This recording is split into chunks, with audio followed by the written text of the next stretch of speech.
बोली बोली अंबिका भवानी की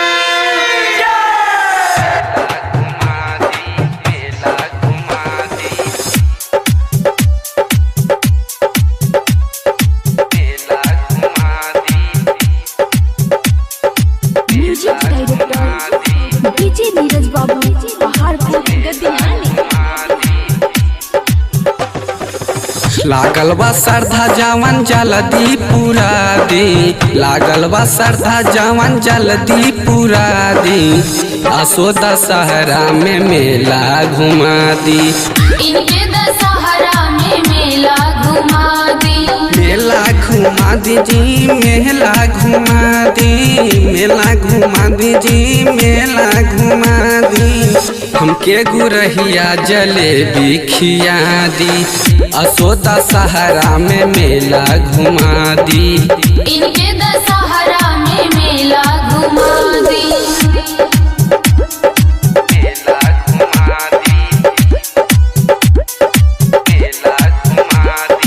म्यूजिक डायरेक्टर डीजे नीरज बाबू पहाड़पुर गद्दियानी।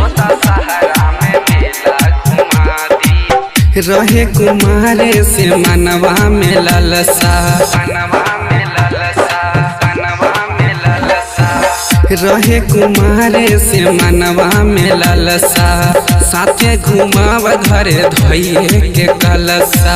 अहनु माई अब की हमारा यंगनवा, अहनु माई अब की हमारा यंगनवा। निमिया पसैया जी झुलुआ लगा दी, अब की दशहरा में मेला घुमा दी। इनके दशहरा में मेला घुमा दी।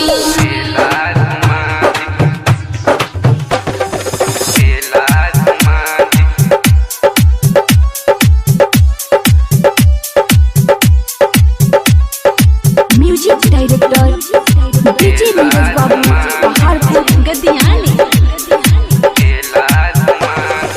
ओ पिया पवन हमर बतिया लमानी,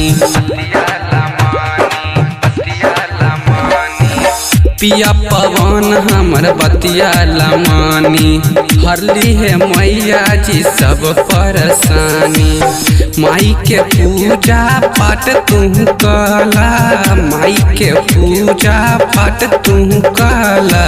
मालिन से अरउल के फुलवा मंगा दी, असो दशहरा के मेला घुमा दी।